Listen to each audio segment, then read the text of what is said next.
Hariom students, स्वागत है आपका आपके अपने यूट्यूब चैनल जेपी खरे फ्री ऑनलाइन कोचिंग क्लासेस में।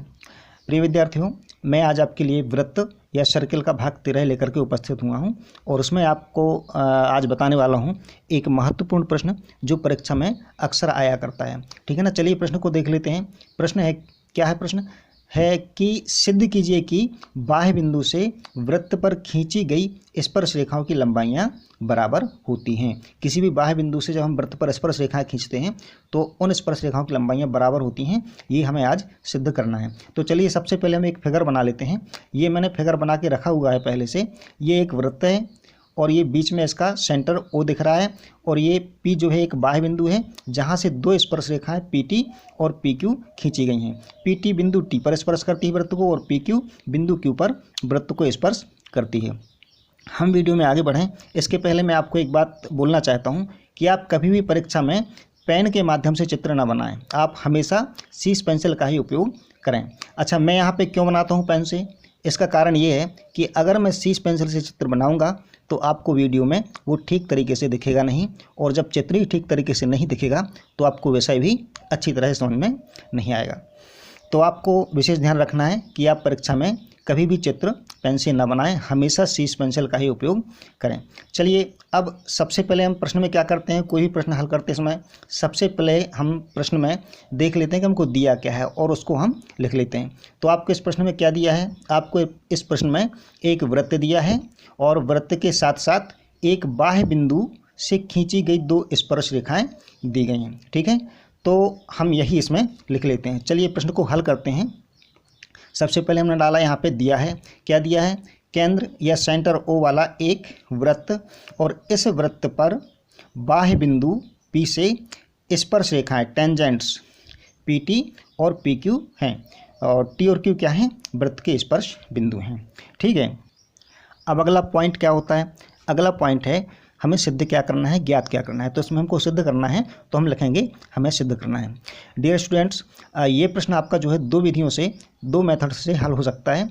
एक है पाइथागोरस प्रमेय और एक है सर्वांग समता प्रमेय। ठीक है ना, तो सर्वांग समता और पाइथागोरस, यदि वीडियो लंबा नहीं होता है तो इसी वीडियो में मैं दोनों कवर करने का प्रयास करूंगा, और अगर वीडियो लंबा होता है तो फिर अगले वीडियो में मैं आपको सर्वांग समता से इसको हल करने सिखाऊंगा। ठीक है ना, अभी हम लिख लेते हैं कि हमें सिद्ध क्या करना है।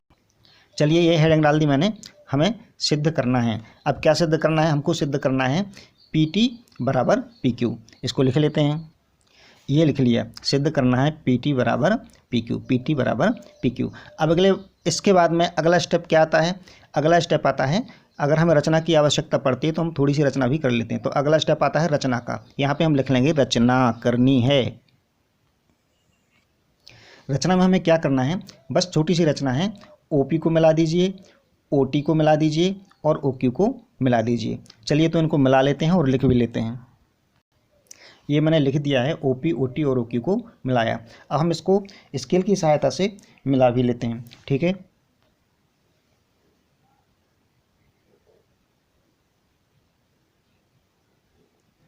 ये लीजिए मैंने OP को मिला दिया। इसी प्रकार से ये मैंने OT को भी मिला दिया है। अब हम OQ को मिला लेते हैं। ये मैंने OQ को मिला लिया। ठीक है, अब अगला पॉइंट है हमारा उत्पत्ति। इसको भी मैं यहाँ पे लिख ले रहा हूँ, उत्पत्ति। उत्पत्ति में हमें उन सारी चीज़ों का उपयोग करना होता है जो हमें दी हुई होती हैं, और उससे संबंधित जो प्रमेय वगैरह या जो अन्य जानकारी होती है उसका भी हमें उपयोग करना होता है। तो चलिए यहाँ पर हम देख रहे हैं कि OT और OQ क्या है? ये वृत्त की त्रिज्याएं हैं। ठीक है ना, जो कि वृत्त की स्पर्श रेखाओं के स्पर्श बिंदुओं से खींची गई हैं।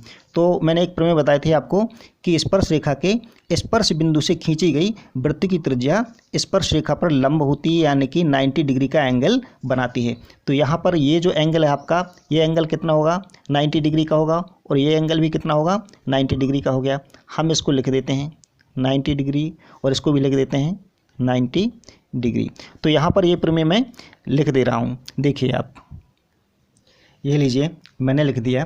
क्योंकि स्पर्श रेखा के स्पर्श बिंदु से खींची गई वृत्त की त्रिज्या स्पर्श रेखा पर लंब होती है। तो अब यहाँ पर OT और OQ वृत्त की त्रिज्याएं हैं। तो क्या होगा? तो तो ओ टी लंब पी टी और ओ क्यू लंब पी क्यू। ठीक है, तो क्या हुआ, तो ये हुआ कि ओ टी लंब पी टी, ये ओ टी पी टी पर लंब हो जाएगी और ओ क्यू लंब पी क्यू, जो ओ क्यू है ये पी क्यू पर लंब हो जाएंगे, यानी 90 डिग्री का एंगल बनाएंगे। चलिए इसको भी लिख लेते हैं कि ये 90 डिग्री का कोण बनाती हैं। तो स्पष्ट हो जाता है इससे कि कोण ओ टी पी बराबर कोण ओ क्यू पी बराबर 90 डिग्री। ठीक है ना, ये जो एल जैसा चिन्ह है ये कोण का चिन्ह है, ये मैं पहले भी बता चुका हूँ। और जो उल्टा टी का चिन्ह है इसको हम पढ़ते हैं लंब, ये लंब का चिन्ह है। ठीक है, अब यहाँ से हमारी होती है विधि शुरू कि हम कौन सी विधि अप्लाई करते हैं। तो यहाँ पर मैंने बताया कि मैं आज आपको पाइथागोरस विधि बताने वाला हूँ, पाइथागोरस से ये सिद्ध करेंगे। और अगर समय बचता है, वीडियो लंबा नहीं होता, तो फिर मैं इसी को सर्वांग समता से भी आज ही सिद्ध करूँगा। चलिए प्रथम विधि डाल लेते हैं। प्रथम विधि पाइथागोरस प्रमेय से। अब यहाँ लिखेंगे हम समकोण त्रिभुज ओ टी पी में। ठीक है ना, समकोण त्रिभुज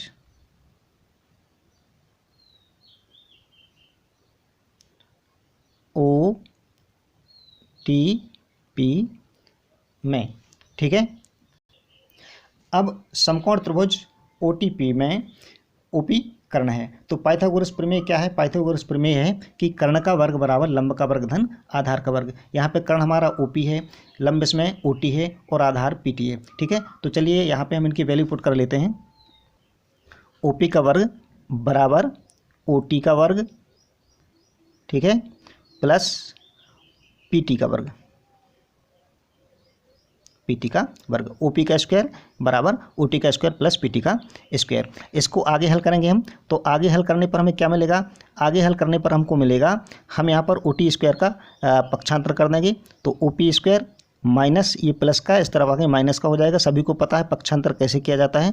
तो O P square minus O T square, अब बराबर क्या रहेगा यहाँ पे, पी टी स्क्वायर। ठीक है ना, चलिए हम इसको मान लेते हैं समीकरण नंबर 1। ये हो गया हमारा समीकरण नंबर 1। क्लियर। अब हम क्या करेंगे, अब हम दूसरा त्रिभुज लेंगे जो समकोण त्रिभुज है, कौन सा, ओ क्यू पी। चलिए लिख लिया, पुनः समकोण त्रिभुज ओ क्यू पी में पाइथागोरस प्रमेय से। इसमें भी पाइथागोरस प्रमेय लगा देना है। तो इसमें क्या हो जाएगा, ओ पी का वर्ग बराबर ओ क्यू का वर्ग प्लस पी क्यू का वर्ग। चलिए इसको लिख लेते हैं। ये लिख लिया, ओ पी का स्क्वायर बराबर ओ क्यू का स्क्वायर प्लस पी क्यू का स्क्वायर। लेकिन आप देख सकते हैं कि ओ टी और ओ क्यू दोनों एक ही वृत्त की त्रिज्याएं हैं, इसलिए हम ओ क्यू के स्थान पे क्या लिख सकते हैं, ओ क्यू के स्थान पे हम लिख सकते हैं ओ टी। तो अब ये क्या हो जाएगा, ओ पी का स्क्वायर बराबर ओ टी का स्क्वायर प्लस पी क्यू का स्क्वायर। चलिए इसको लिख लें। तो ये हो गया ओ पी का स्क्वायर बराबर ओ टी का स्क्वायर प्लस पी क्यू का स्क्वायर। यहाँ पर हम कारण दे देंगे कोष्टक में, है ना, क्यों, चूँकि ओ टी बराबर ओ क्यू, है ना, ये क्या है, वृत्त की त्रिज्याएं हैं। हम शॉर्ट में लिखे दे रहे हैं, यहाँ पे त्रिज्याएं हैं। ठीक है ना, स्पेस कम होने की वजह से आप समझ लेंगे कि ओ टी बराबर ओ क्यू एक ही वृत्त की त्रिज्याएं हैं। अब जब हम ओ टी स्क्वायर का पक्षांतर करते हैं तो ये क्या आ जाएगा, ये आ जाएगा ओ पी का स्क्वायर माइनस ओ टी का स्क्वायर बराबर पी क्यू का स्क्वायर। राइट, ये हुआ आपका समीकरण नंबर 2। इसको आप समीकरण नंबर 2 लिख लीजिए।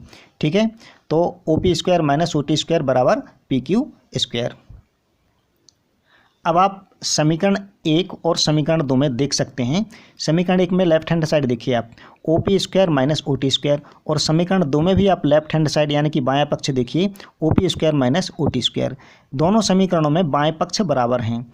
इसका मतलब क्या हुआ कि दोनों समीकरणों के दाएं पक्ष भी बराबर होने चाहिए, यानी कि पी टी स्क्वायर और पी क्यू स्क्वायर भी बराबर होने चाहिए। तो हम लिखेंगे समीकरण 1 और 2 से पी टी स्क्वायर बराबर पी क्यू स्क्वायर। ये लीजिए, अब समीकरण 1 और 2 से पी टी का स्क्वायर बराबर पी क्यू के स्क्वायर, तो ये मैंने लिख दिया है, पी टी स्क्वायर बराबर पी क्यू स्क्वायर।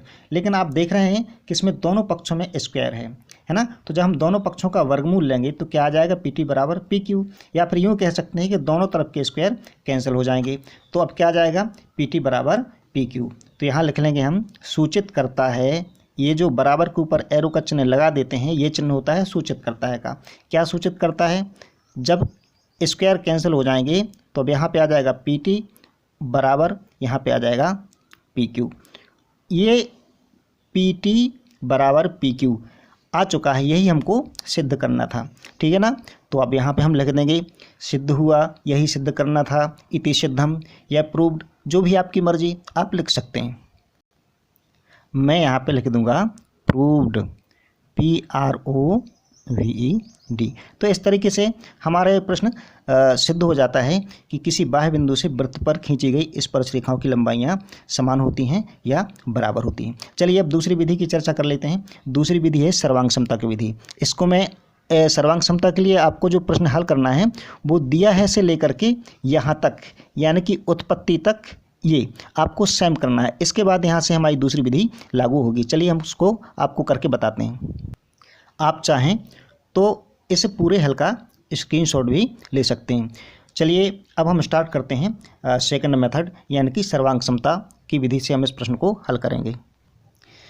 ये हम पहले ये देख चुके हैं कि त्रिभुज OTP और त्रिभुज OQP ये दोनों ही त्रिभुज कैसे हैं, समकोण त्रिभुज हैं, ठीक है ना। तो इन्हीं त्रिभुजों में हमको सर्वांग समता देखनी है।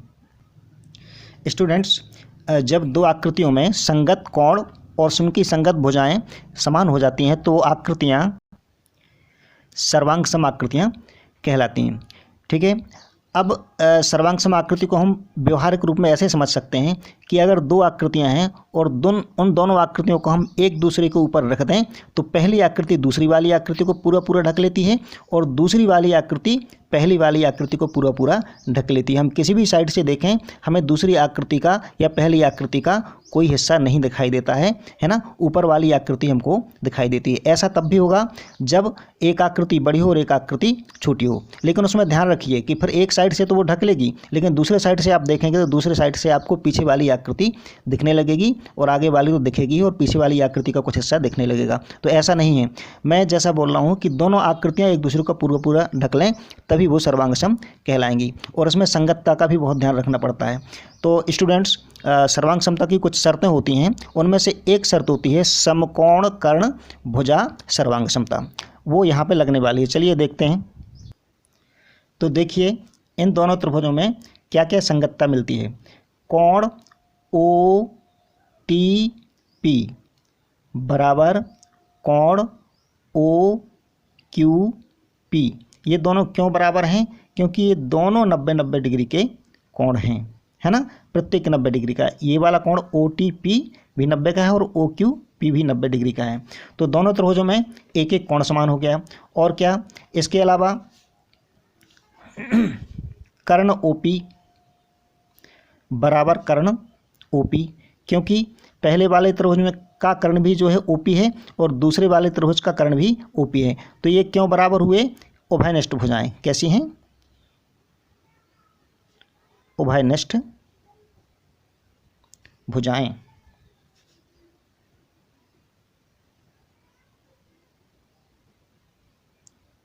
हैं, राइट। अच्छा, ये भी हो गया। फिर देखिए और क्या, और आपका हो गया OT बराबर OQ, है ना। ये क्यों बराबर हैं? यहाँ आप लिख सकते हैं एक ही वृत्त की त्रिज्याएं हैं, एक ही वृत्त की त्रिज्याएं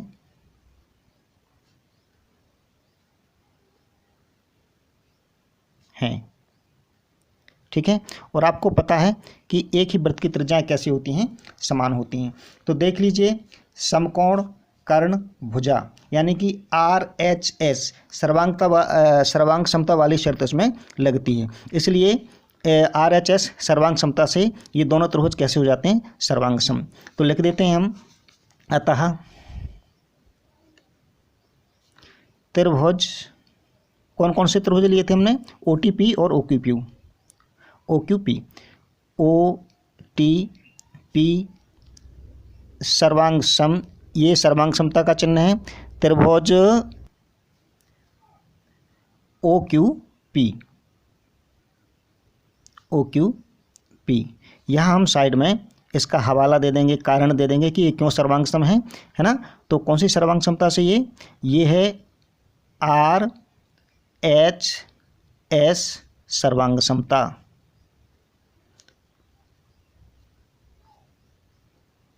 सर्वांग समता ये पूरा एक ही शब्द है ना, कैमरे में दिखेगा नहीं इसलिए मैंने इसको तोड़ के लिख दिया, आप मिला के लिखिए सर्वांग समता। तो कौन सी सर्वांग समता हुई है? RHS यानी कि समकोण कर्ण भुजा सर्वांग समता। जब दो समकोण त्रिभुजों में समकोण तो बराबर होंगे ही, उनके कर्ण भी बराबर हों और एक एक कोई भुजा और बराबर हो जाए तो इस प्रकार की सर्वांग समता को हम कहते हैं समकोण कर्ण भुजा सर्वांग समता। और ये दोनों त्रिभुज कैसे होंगे? सर्वांग सम होंगे। ये आप चिन्ह देख रहे हैं बराबर के ऊपर एक टेढ़ी लाइन, ये है ना, ये काहे का चिन्ह है? ये चिन्ह है सर्वांग समता का। आप इसको पढ़ेंगे त्रिभुज OTP सर्वांग सम है त्रिभुज OQPK, ठीक है ना। अब जब त्रिभुज सर्वांग सम हो गए तो सर्वांग सम होने का मतलब क्या होता है कि सभी संगत अवयव कैसे होते हैं? बराबर होते हैं। तो जाहिर सी बात है कि जब OP बराबर OP है, OT बराबर OT है, OQ बराबर OQ है, तो और कोण ये 90 डिग्री है, ये भी 90 डिग्री है, तो अब तीसरी भुजा कौन सी बचती है? PT और PQ। चूँकि ये सर्वांग सम हो गए तो ये भुजाएं भी आपस में कैसी होंगी? बराबर। इसलिए PT बराबर PQ यही हमको सिद्ध करना था, यही हमको सिद्ध करना था। यहाँ आप लिख सकते हैं साइड में सर्वांग सम त्रिभुजों के संगत अवयव में कोण भी आ जाते हैं और भुजाएं भी आ जाती हैं, है ना, समान होते हैं। तो डियर स्टूडेंट्स, हमें ये प्राप्त हो गया PT बराबर PQ। इस प्रकार से जो हमारा प्रश्न था कि किसी वृत्त पर बाह्य बिंदु से खींची गई स्पर्श रेखाओं की लंबाइयाँ समान होती हैं, वो हमारे यहाँ पे सिद्ध हो जाता है। यहाँ पे मैं लिखे दे रहा हूँ प्रूव्ड। ये हमारा दूसरे मेथड से भी सिद्ध हो गया। आप चाहें तो इसका भी स्क्रीनशॉट ले सकते हैं।